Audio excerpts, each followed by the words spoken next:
আমাদের জন্য যৌক্তিকতার রাস্তা খুলে দিবেন, আমরা আপনাদের জন্য আলোচনার জন্য দুয়ার উন্মুক্ত করে দেব।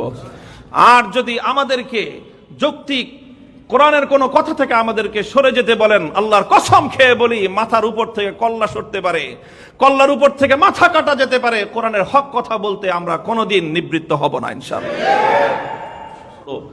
সে চিন্তা করলো এখন বন্দীদেরকে মুক্তি দিয়ে দিব, মুক্তি তো দিব, কিন্তু যদি এমনিই ছেড়ে দেই সারা দেশে আমার নামে বদনাম হয়ে যাবে যে রোম সম্রাট ভয় পেয়ে মুক্তি বন্দী ছেড়ে দিয়েছে। কাজেই সাপও মরে লাঠিও না ভাঙ্গে, বন্দি মুক্তি দিয়ে দেই, খোদার গজবে আমিও না করলো। সে চিন্তা করলো এখন বন্দীদেরকে মুক্তি দিয়ে দিব, মুক্তি তো দিব, কিন্তু যদি এমনিই ছেড়ে দেই সারা দেশে আমার নামে বদনাম হয়ে যাবে যে রোম সম্রাট ভয় পেয়ে মুক্তি বন্দি ছেড়ে দিয়েছে। কাজেই সাপও মরে লাঠিও না ভাঙ্গে, বন্দি মুক্তি দিয়ে দেই, খোদার গজবে আমিও না পড়ি, আবার আমার মান সম্মানটাও রক্ষা পেয়ে যায়। কি বললেন? বলেন আব্দুল্লাহ বিন হুযাফা, তোমার একটা শর্তে তোমাকে মুক্তি দিয়ে দিব। কি শর্তকে? আমার কপালে একটা চুমা দিতে হবে। আব্দুল্লাহ বিন হুযাফা প্রশ্ন করলেন যে শুধু আমাকে মুক্তি দিবেন না আমার 50 জন সাথী সঙ্গী সহ? বলছে না, সব সহ। আব্দুল্লাহ বিন হুযাফা মনে করলেন যে যেই অপশক্তি এতক্ষণ পর্যন্ত আমাদেরকে আগুনে পুড়িয়ে হত্যা করবার পায়তারা করছিল, এখন সে শুধুমাত্র কপালে একটা চুম্বনের মাধ্যমে 50 জন মুসলিম বন্দী মুক্তি দেওয়ার জন্য প্রস্তুত হয়ে গেছে। এটা আল্লাহর পক্ষ থেকে রহমতের আগমনের বার্তা। কাজে এখন আমাকেও আল্লাহর রহমতের দিকে অগ্রসর হতে হবে।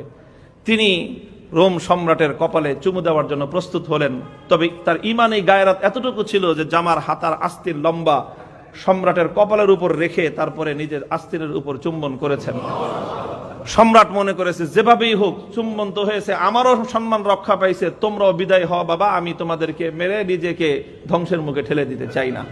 সংবাদ পাওয়ার পরে আমিরুল মুমিনিন হযরত ওমর ফারুক রাদিয়াল্লাহু আনহু পুরা রাষ্ট্রীয় বহর নিয়ে হযরতে আব্দুল্লাহ বিন হুযাফার ইস্তেকবালের জন্য মদিনা থেকে বাইরে বেরিয়ে এসেছিলেন যে তুমি আজকে রোম সম্রাটের দরবারে ইসলামের ঝান্ডা সমুন্নত করেছো।